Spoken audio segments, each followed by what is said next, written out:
questions, so if you have questions for these candidates, send them up to Mrs. Newmeyer, and we will take the questions in opposite order from what they just spoke. So the first one to answer this question is you, James. Please comment on what your position is concerning the new fire hall. Thank you. Well, first of all, the fire hall is a village issue, but as far as I am concerned, public safety is number one. I've had firsthand experience with that back in 2004 when we had a major fire at our business, and the East Aurora Fire Company and surrounding companies responded, and because of their qualifications, their equipment, that fire was contained to our property. It could have been a real catastrophe. So I say give them what they need. They're the professionals. Public safety is number one.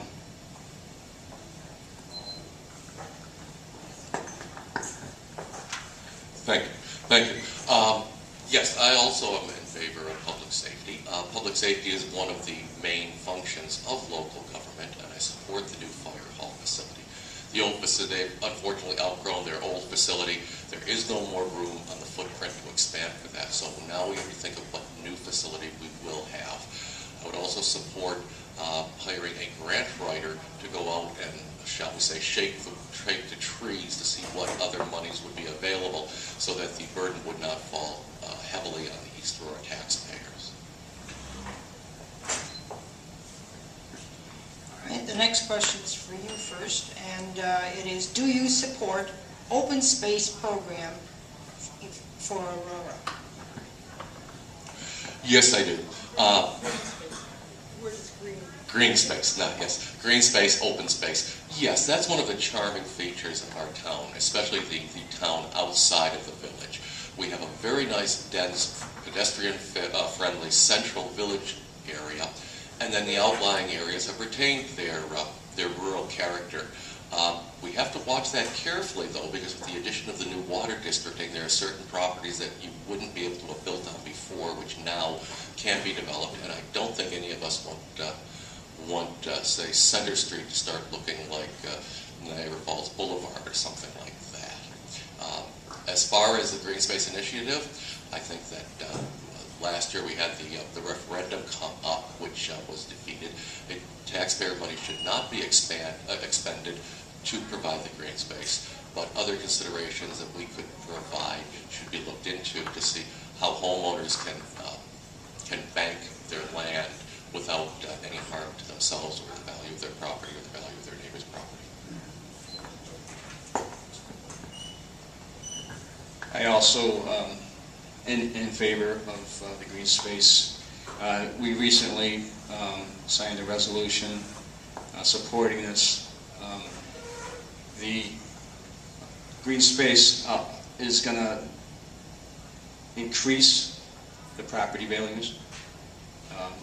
It makes the town more desirable as long as it's done properly. And I am not in favor of town taxpayers' money going into it, but as long as it's done properly, I'm in favor. Okay. What do you see as the major hurdles for the town in the coming years?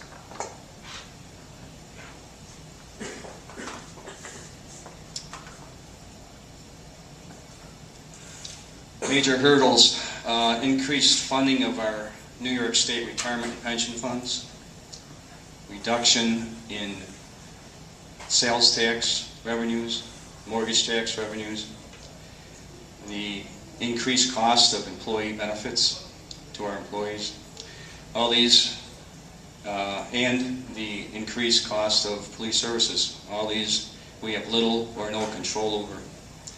We need to continue to look at reducing expenditures to offset these increases.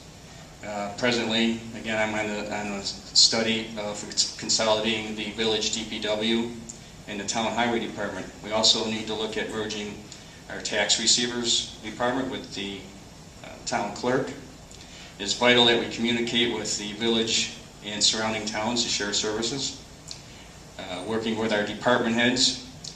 We need to find ways to deliver the best possible services to our residents at the least amount of cost.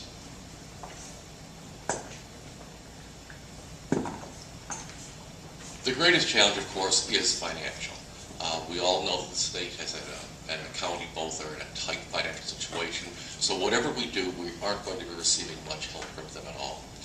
Taxpayers themselves are stretched to about the limit that they can handle. As Jim had noted, all of the expenses are going up. I think it's fantastic, especially the work that Dave Gunner has done in the DPW in consolidating his department, making it run more efficiently, consolidating town and village services as well as services in kind with neighboring towns and villages, which is why periodically you will see other town trucks working on our roads, and you will see our trucks working in other towns. Rather than hiring out and spending the extra money, we have an ad hoc mutual aid type of situation. Let's see if we can expand this throughout other areas as well, including administrative functions. As far as receiving of taxes and clerking, we could share services in peak times with neighboring towns. That may be another way we can keep the cost down and avoid tax increase. This is the last question I have, so while you're sitting there thinking, please send up another question, or this will be the last question. What do you think our town needs that we do not have at this time?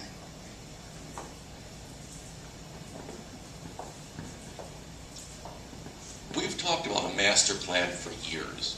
There should be put in place a master plan with consideration to the neighboring towns and districts so that we have a clear-cut idea of how we want to see development occur, where we want to see development occur, and how it would be achieved best in that manner.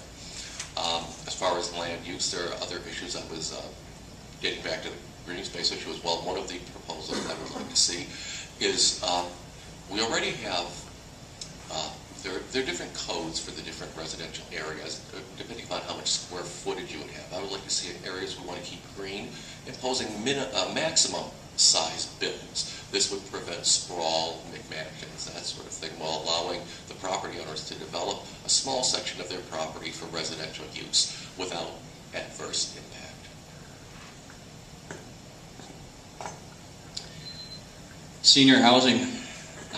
Probably everyone in this room knows someone that had to move away because we couldn't facilitate their needs as they get older. I'd like to see an effort made at more senior housing development. I know the possibility that the village might be looking at that at the fire hall if they move it, and I'm all in favor of that. I probably know 10 or 15 people myself that have moved to Orchard Park who lived here all their lives, would love to continue to live here, but because we don't have the senior facilities for them, they had to move. I also agree with Greg on the comprehensive plan. When I was on the planning board a few years ago, we started working on one. There's been many studies done on it, but they're sitting on the shelf collecting dust. We need to get them off and dust them off and get going on that.